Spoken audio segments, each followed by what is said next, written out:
Welcome back from that break. Welcome back to the second part of Business Edition with me, Masika Tsime, driving you. Of course, members of parliament on the opposition side have demanded for accountability on money regarding the security of Ugandans and, of course, regarding the killings that have been transpiring in the country. This comes after the ADF rebels attacked and killed more than 40 students at Ruvirira School in Kasese district.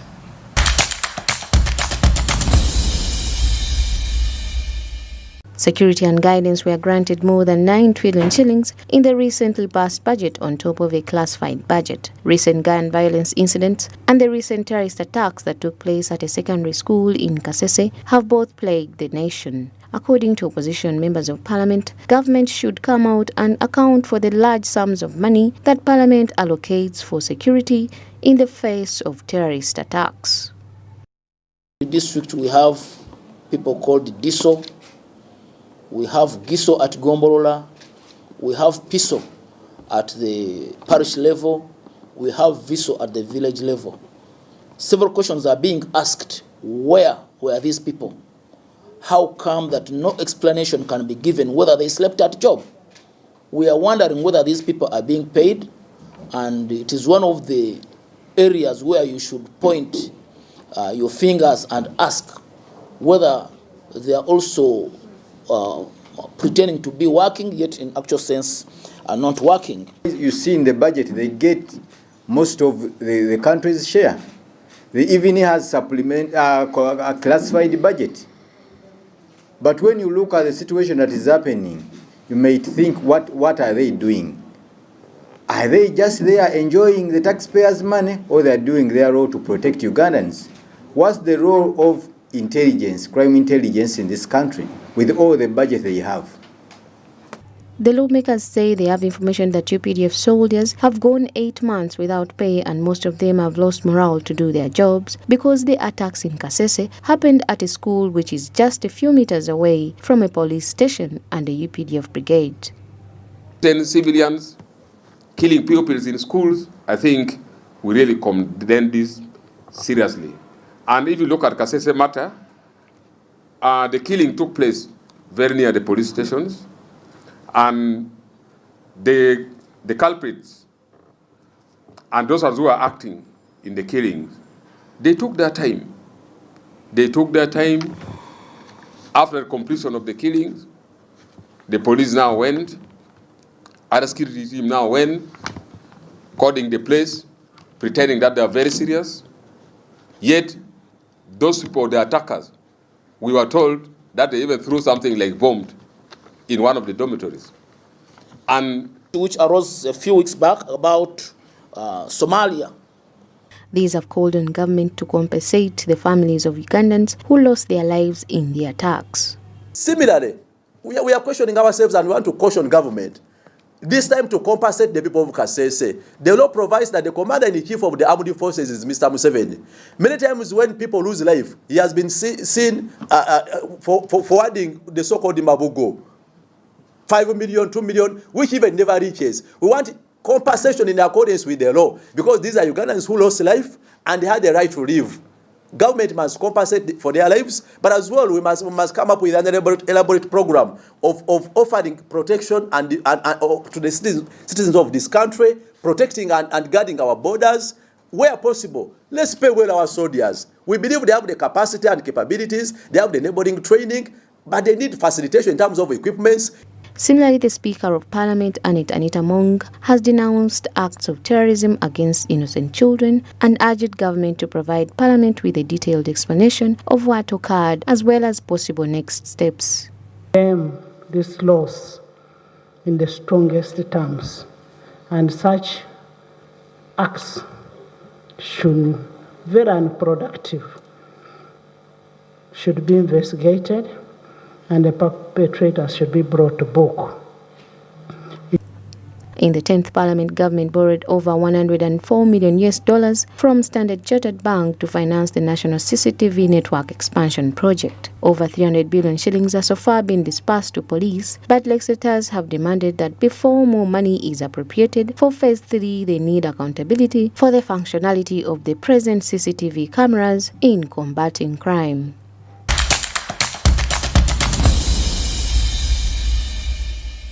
Now, as regional markets grow, extra opportunities have been brought forth for emerging enterprises amidst concerns about policy and effective utilization. Now, through the East African Business Council, Uganda Investment Authority with RSM, a global tax audit and risk advisory enterprise, the government and the private sector have pronounced extra efforts to promote an emerging startup ecosystem to support the much-needed investment.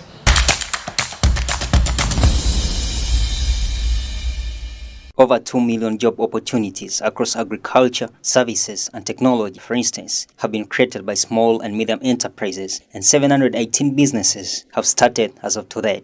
The East African Business Council, Private Sector Foundation, Global Audit and Tax Giant RSM, plus Uganda Investment Authority are now working out means to effectively exploit cross-section production, enhance business involvement and prosperity through trade and investment, with the SME sector still involved. What are those sectors that we have enormous potential?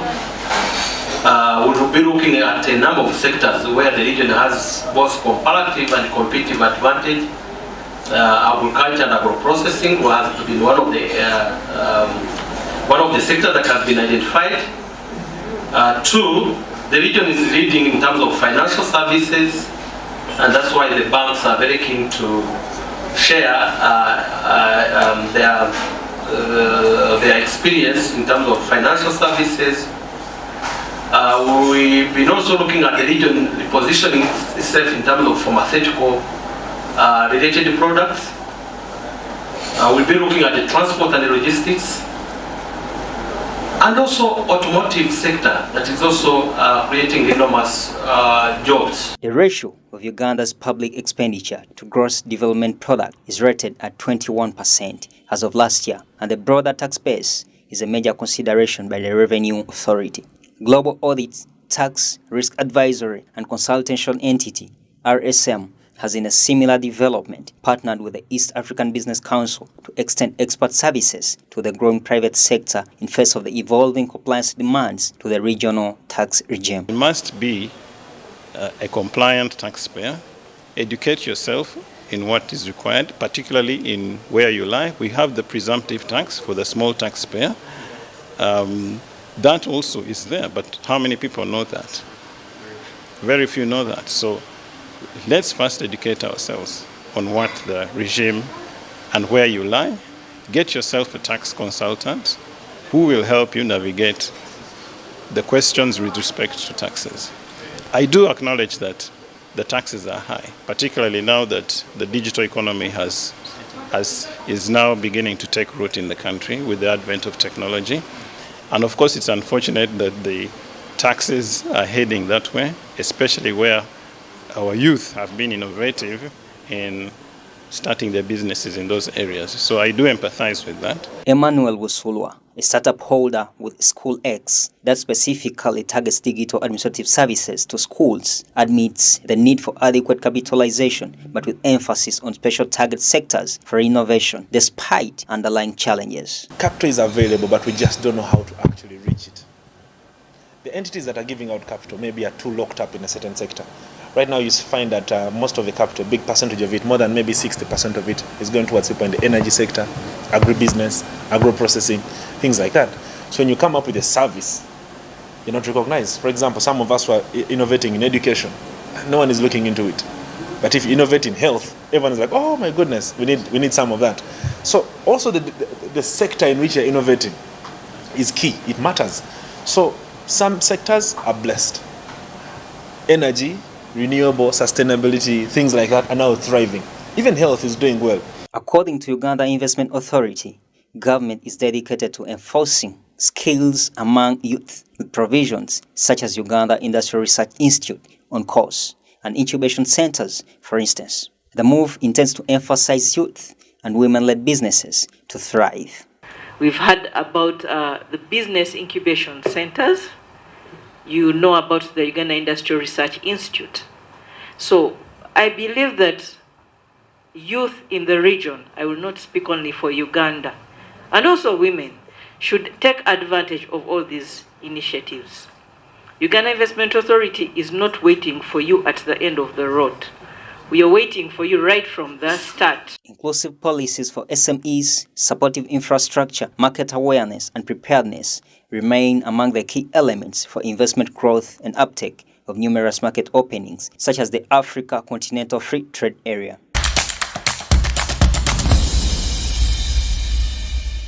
Away from that, Entebbe Free Zone nears completion.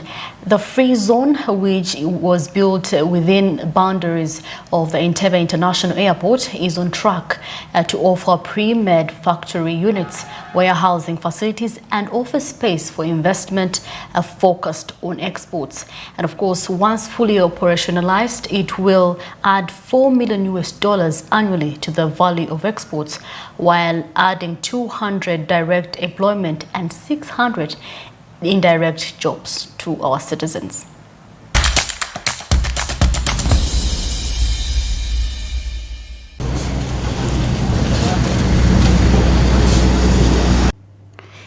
Export earnings in financial year 2020-2021 amounted to 1,247 billion, that is about 23%. However, there was a drop in 2021-2022 due to the 5% levy on gold. Still, 9,000 jobs were created and investment attracted $586.28 million. Revenue collected from the free zones in the country amounted to 35 billion shillings. But in order to be the facilitator of choice for export-oriented investment, Uganda Free Zones Authority needs more support from government. Minister of State for Planning, Amos Lugolobi, recently visited the Entebbe International Airport Zone, which is still under construction, to ascertain the completion of the work so far. The delayed completion of the 60.157 billion shillings project, with governments only releasing about 46.657 billion shillings as of now, impedes private sector's need to export. However, the Executive Director of the Uganda Free Zones Authority gave hope that by the closure of this financial year, the project will be substantially completed, for example, the 2 production units. Kimomi Alinda, the Executive Director of the Free Zones Authority, also reported a huge shortfall in the funds needed to expedite the completion works of this facility, citing the need for more 8.3 billion shillings. At the time we did the first BOQs for this project, the Entebbe International Airport Free Zone, the BOQs were about 46.6 billion shillings. Because of the release of funds in bits and pieces, we have had a cost increase to about 60 billion shillings. So this project is now the latest BOQs that we have. Overall, including the land, the supervision, the construction, 60.157 billion. So far, government has released 46.657 billion shillings for the works that we are seeing here. We still have receivables totaling about 10 billion and another 9.2 billion. In the next year's budget, we're expecting 5.4 billion. That gives us a shortfall of about 8.3 billion shillings. So that's the funding gap that we have.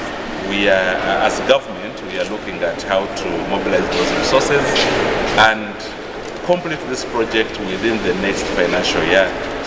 Currently, Uganda's export share on the worldwide market is quite low. However, with these export facilities, once completed, according to the Finance Minister Amos Lugolobi, it will help the nation's exports, including the latest AFCTA and ESC, are pointless without investments in free zones.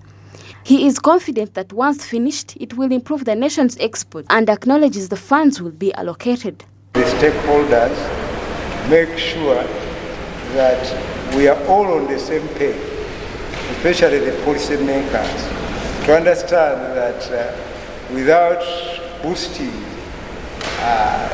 the idea of export development, our country will continue stagnating.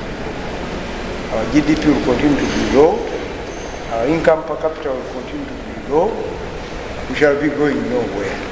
And we will be wasting time negotiating all these protocols, the EAC protocol, COMESA, AFTA, would be wasting time if we do not invest in export development. I think that is the message we need to carry home so that the policy makers really appreciate this. That if you want to create jobs, you want to grow this economy, you really need to look in the direction of export. And the other thing is that it is through this export processing that we shall utilize the raw materials that are being produced, in those rural areas. So what we are going to be producing, this is just part of a long value chain, beginning in the villages where people are producing, and then it can be processed here. These facilities have been lacking, people have been struggling. Employ directly about 200 people, directly, and indirectly about 600 people. We're expecting it to augment exports to a tune of about $4 million per annum. We are also expecting additional private sector investment of about $13.4 million for their machinery and other equipment that will be coming in, given that we are focusing on cold storage and a few other things that enable agricultural products, special agricultural products, fruits, vegetables, flowers, high-value mineral beneficiation, and other investments. The State Minister for Planning, Amos Lukolobi, also retaliated on the fact that there is need for private entities to be enticed to occupy government-free zones through setting up more factories. These investors need to be created for a favorable environment, otherwise such exorbitant taxes will scare them away. To see that we negotiate those agreements where we have double taxation effects in order to be able to attract investors, because it makes no sense for an investor to be taxed here and then he's taxed there in another country. That erodes profitability of those enterprises. So I think what we need to do is renegotiate those agreements and see at a bilateral level how we can sort out the problems. Free zones are designated areas that provide a transnational business environment outside the country's customs territory in an effort to encourage domestic manufacturing and value-added investment.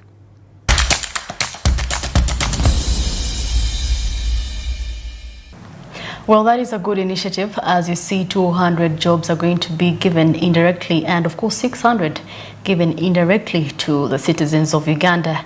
Now, Business Edition goes for a short breather. We shall be right back. Don't go away.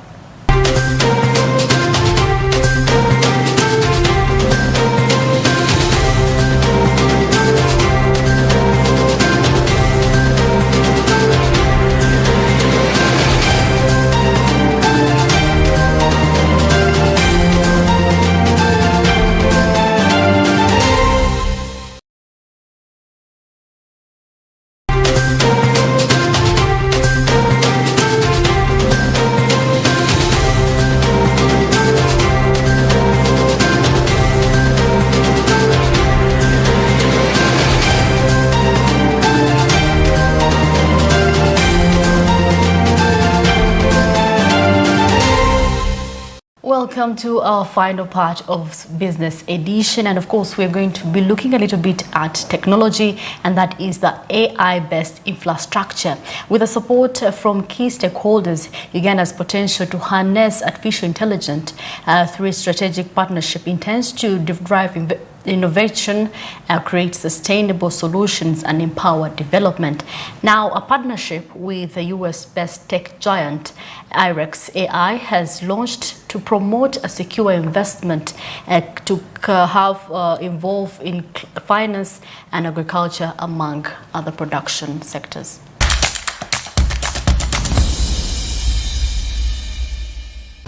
As businesses are embracing digital transformation, the adoption of cameras, surveillance technologies has increasingly become important for productivity, security, compliance, and customer experience. Well, through fostering collaborations between different stakeholders, Uganda is poised to seize different opportunities presented by artificial intelligence and its development. We look to do a technology transfer, and where we have multiple different tiers in terms of the technology transfer. One thing that we have, and we're in discussions with already, is the complete knowledge transfer. That means how to become an AI data scientist, how to develop their own modules. So the goal would actually be for citizens of Uganda to actually have these skills and then be able to pass them down, and we grow a AI competence centre in Uganda where it's going to be the hub, and so everybody's going to be able to learn. So in terms of the return on investment as well, that Uganda is going to be the shining light and one of the first countries to take a massive springboard into the AI world. In today's Africa, many investors are looking to get into the African market because Africa has a lot to offer in terms of opportunity, driven by the need for growth and development. As heat of innovation grows, agriculture is among the many considered sectors for development. Satellite data from provisions such as last year's Pearl Africa Sat1 are expected to help monitor and influence interventions in agro production. Similarly, IREX's intervention is expected to boost productivity and promote food security, a key element to inflationary pressure. With such technologies, we can improve agriculture, we can improve our crop yields, optimize resource utilization, and enhance food security for our citizens. And this is something that Uganda can benefit from with partnering with IREX. The government of Uganda is committed to promoting innovation and entrepreneurship in the ICT sector. So we recognize the role of startups and small and medium-sized enterprises, SMEs, as engines of economic growth. Uganda's potential to foster technology uptake is closely being monitored. Through shared knowledge, resources, innovative thinking, and investment in human capital, the country's position as a force in the digital age remains unquestionable.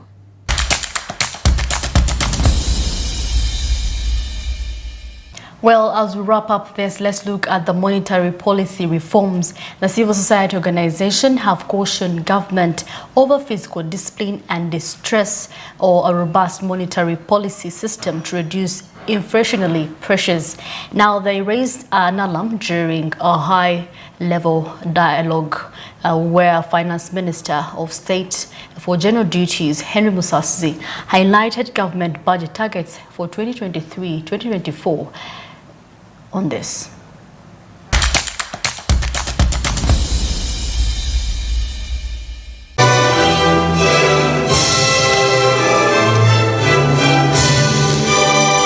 As the budget month progresses, the civil society organizations have called on government to come up with a robust monetary policy system.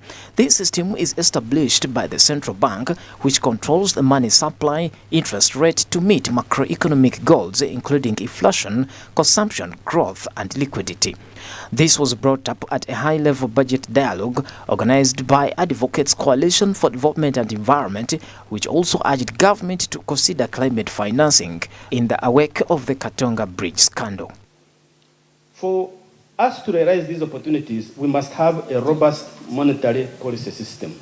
This is something sometimes we take for granted. We are glad that the inflation continues to go down. Our exchange rate is very stable, but also that our Bank of Uganda is being recapitalized, because anybody thinking that our bank is a bit shaky, then they can be able to speculate into the market and they can destabilize our prices here in this country. But there are also some issues that we need to think about, and I'm glad the PS is here. Serious investment in climate financing is still a problem. And if we don't invest in climate financing, as you saw, just the breakdown of Katonga brought this country to its knees. And that's climate change. But as we talk now, Western Uganda is being hit by the drought. And the consequence of that, of course, food shortage and skyrocketing of food prices. The theme of the budget of financial year 2023-2024 is full monetization of the Ugandan economy through commercial agriculture, industrialization, expanding and broadening services, digital transformation, and market access. The Finance Minister of State for General Duties, Henry Musasizi, highlighted government budgetary targets for 2023-2024, fronting the implementation of parish development model to bring people in the money economy. In terms of financing strategies, we shall implement the parish development model and the MIOGA initiatives to boost household incomes as well as develop micro-enterprises. And we shall also enhance revenue collection, rationalization of public expenditure, and ensuring long-term debt sustainability. The theme for this year is building economic resiliency for economic growth, and we look at the opportunities therein, the options and strategies for kickstarting our economy and building a resilient economy where everybody is not left behind. We are talking and we're emphasizing inclusive economic growth so that everybody benefits. The Permanent Secretary of the Ministry of Finance, Planning and Economic Development, Ramadhan Gobi, defended the decision to prioritize funding for security in 2023-2024 national budget following the attack on Lubirian Secondary School in Kasese District by ADF that claimed 40 lives. In Uganda, we have a history. In Uganda, we have a geography. We are, located in a hotbed of insecurity. Hardly a few days ago, you saw what happened to our children. So when you say, no, cut security budget and put the money, build more schools, you need to balance these two. And we are doing exactly that. This follows a concern raised by some lawmakers who keep wondering why the security budget has remained unchanged, yet the 16 trillion funds to procure classified security equipment has been retired.